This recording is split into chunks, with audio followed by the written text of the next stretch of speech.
Hi, my name is Ilma and welcome to my channel. I've been posting Christian blogs 13 straight years every day. Today I'd like to share 1 Corinthians 14 verses 13 to 19. Here is the Word of God. Therefore, one speaks in a tongue should pray that he may interpret. For if I pray in a tongue, my spirit prays, but my mind is unfruitful. What am I to do? I will pray with my spirit, but I will pray with my mind also. I will sing praise with my spirit, but I will sing with my mind also. Otherwise, if you give thanks with your spirit, how can anyone in the position of an outsider say amen to your thanksgiving when he does not know what you are saying? For you may be giving thanks well enough, but the other person is not being built up. I thank God that I speak in tongues more than all of you. Nevertheless, in the church, I would rather speak 5 words with my mind in order to instruct others than 10,000 words in a tongue. 1 Corinthians 14:13 to 19. Here's my poem. Unity of mind and spirit. Since our Lord wants us to worship Him in truth and spirit, we need to align our minds and spirits as well to praise Him. When our minds are not in sync with our spirit, we develop confusion.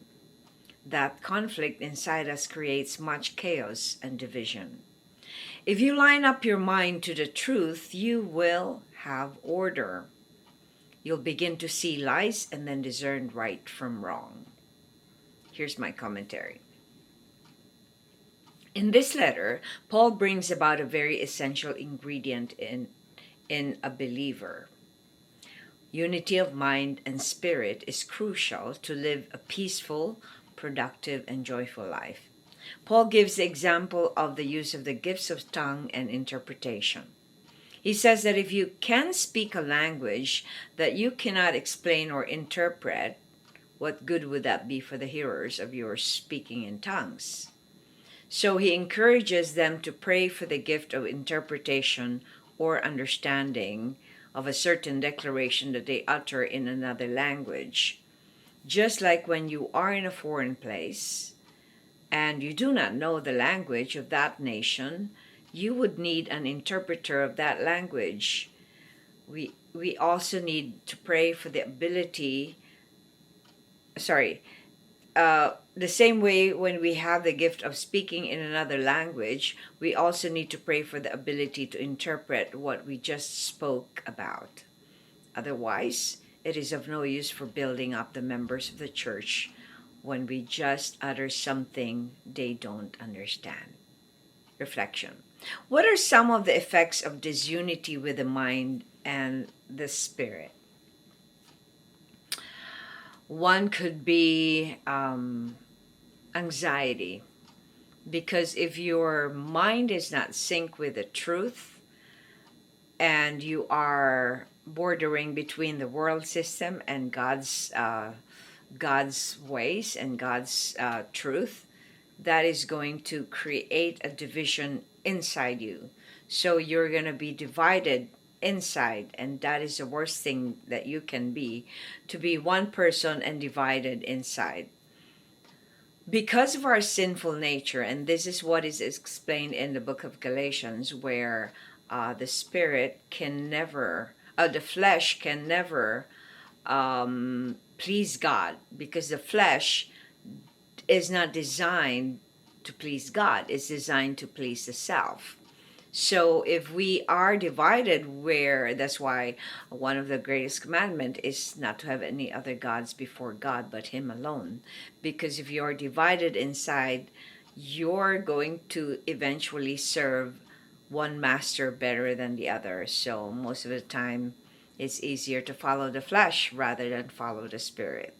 So another effect of disunity with the mind and the spirit is that you are unable to discern what is true and what is a lie. So you stay depraved. You stay like you don't understand things. There is no wisdom. There is no um, way of seeing. So, in other words, you become blind to what is true and what is right because you have disunity. There's it's almost like having like the psychological problem of people with multiple personality disorders, where there are so many personalities inside them, and so one takes over the other and the other one takes another one. So it is like a battlefield inside you, and so you get mixed feelings about certain things, and part of you wants this, another part of you wants this. So it is very hard to live like that because you're going to be in chaos all the time, and you're not going to learn anything because all you do is to listen to all these different voices inside you, and you don't know which ones to follow. Thanks for watching. I hope you check my website at ilmaarts.com for artworks, photographs, and a copy of this blog. Please subscribe to my channel on YouTube so I can make more videos, give you the Word of God. And if you haven't already, check over 4,000 videos I've done over the years I've been doing this daily. Just type on YouTube or Google search, ILMA'S Poem Devotional. Have a wonderful day.